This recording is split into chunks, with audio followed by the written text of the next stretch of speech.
Saya harap sekolah tatap muka segera dibuka karena dengan daring itu pembelajarannya kurang efektif.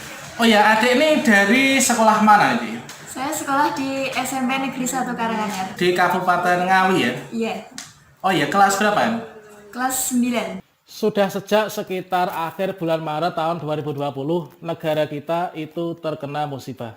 Negara kita terkena dampak pandemi COVID-19 yang melumpuhkan semua lini kehidupan.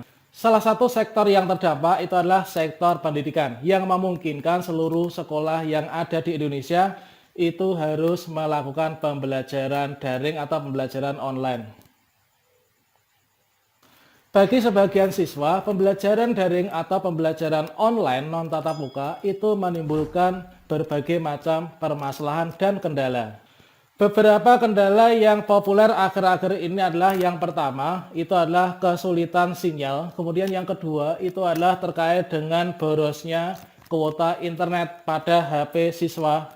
Nah, berikut ini kreator calon guru itu mengambil sampel salah seorang siswa yang berasal dari SMPN 1 Karanganyar Kabupaten Ngawi untuk melakukan tanya jawab bagaimana pendapat mereka dengan sistem pembelajaran daring di tengah pandemi ini dan apa harapan mereka untuk pembelajaran berikutnya. Dia adalah Budiawati Latifah, siswa kelas 9 dari SMPN 1 Karanganyar Kabupaten Ngawi. Semoga negara kita segera lepas dari pandemi ini. Tetap jaga jarak, tetap pakai masker, dan tetap rajin cuci tangan.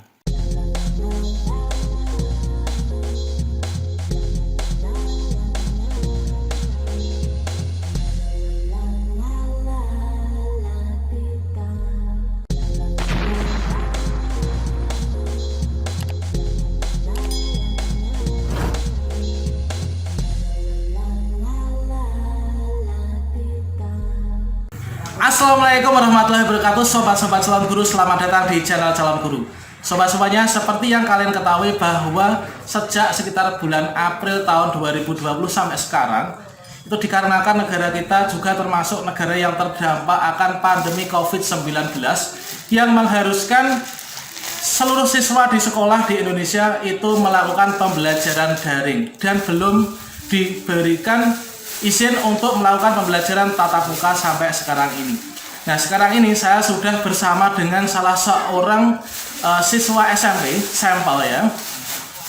Ini kita akan tanya-tanya kepada dia kira-kira bagaimanakah tanggapan dengan pembelajaran daring, kemudian kira-kira kendala yang dihadapi oleh sebagian besar siswa atau pelajar di Indonesia pada saat menghadapi pembelajaran daring itu seperti apa. Marilah kita simak bersama. Oh ya, adik ini dari sekolah mana ini? Saya sekolah di SMP Negeri 1 Karanganyar. Di Kabupaten Ngawi ya? Iya, Oh iya, kelas berapa? kelas 9. Oh, kelas 9. Oke, silahkan dikenalkan diri dulu. Perkenalkan, nama saya Budiawati Latifah, kelas 9, sekolah di SMP 1 Karanganyar. Seperti yang kamu ketahui ya, bahwa semenjak ada pandemi COVID-19 ini seluruh sekolah di Indonesia termasuk SMP 1 Karanganyar Kabupaten Ngawi itu juga melaksanakan pembelajaran daring. Kira-kira menurut kamu, pendapat kamu apa tentang pembelajaran daring tersebut? Kurang efektif. Kenapa Pak kurang efektif? Ya karena kadang sinyalnya itu kurang bagus, kuotanya boros.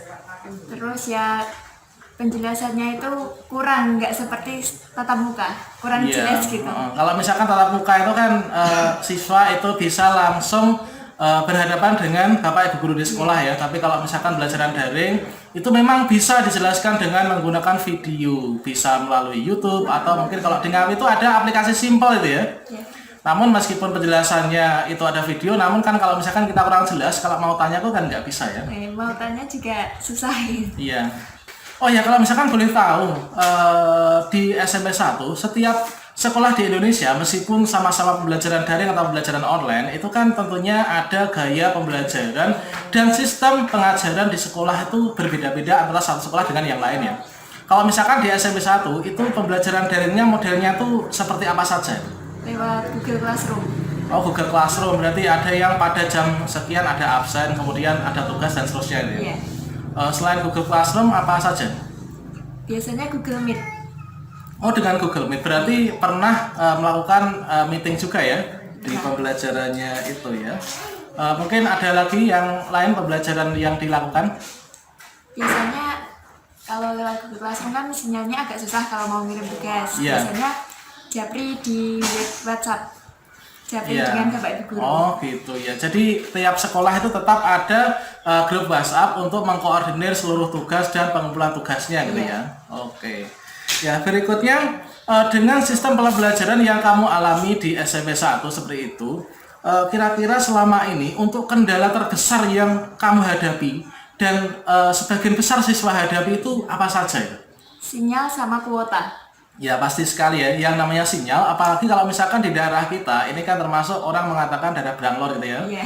Itu sinyal kadang sulit, kadang bagus. Kemudian kalau misalkan kuota itu juga kita merupakan suatu hal yang harus difikirkan juga ya. Namun kamu sudah dengar nggak kalau misalkan nanti Kemdikbud itu akan memberikan bantuan kuota untuk siswa? Sudah dengar. Tapi kalau misalkan sampai sekarang ini sudah turun apa belum kuotanya itu? Belum ya? Belum. Ya semoga saja nanti untuk kuotanya cepat turun sehingga nanti pembelajaran daring ini bisa lebih maksimal lagi ya. Kemudian kira-kira kamu sudah menjalani pembelajaran daring atau pembelajaran online ini sudah berapa bulan ini? Dari Maret ya, mulai libur ini. Iya, mulai bulan Maret itu ya. Iya. Bulan Maret sampai sekarang pembelajaran daring terus, tidak pernah datang ke sekolah, tidak pernah ketemu dengan bapak dan ibu guru, pembelajarannya dengan menggunakan HP. Nah ini berbanding terbalik, kalau misalkan zaman dulu itu bermain HP itu dilarang ya. Dilarang. Nah harus belajar, kamu harus belajar, jangan main HP. Tapi sekarang, nah ayo sekarang buka HP-nya, belajar. Nah belajar malah pakai HP. Nah itu ya. Tapi karena ini adalah sesuatu hal yang memang terjadi secara nasional, ini adalah merupakan musibah yang memang tidak kita harapkan. Jadi kita berdoa saja ya, semoga nanti situasi ini bisa cepat berlalu gitu ya. Kemudian harapan kamu terkait dengan pembelajaran daring tatap muka dan kerinduan kalian dengan sekolah. Ini kira-kira harapanmu apa?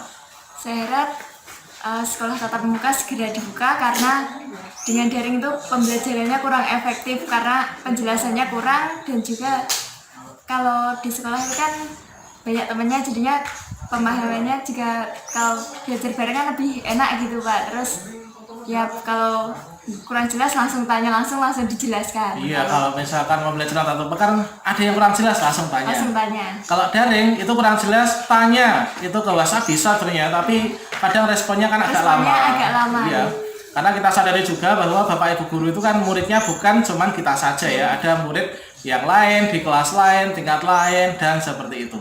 Oke, baiklah, terima kasih Mbak Latifah. Semoga nanti situasi di negara kita cepat membaik dan juga pembelajaran tatap muka segera dibuka. Baiklah, terima kasih. Wassalamualaikum warahmatullahi wabarakatuh.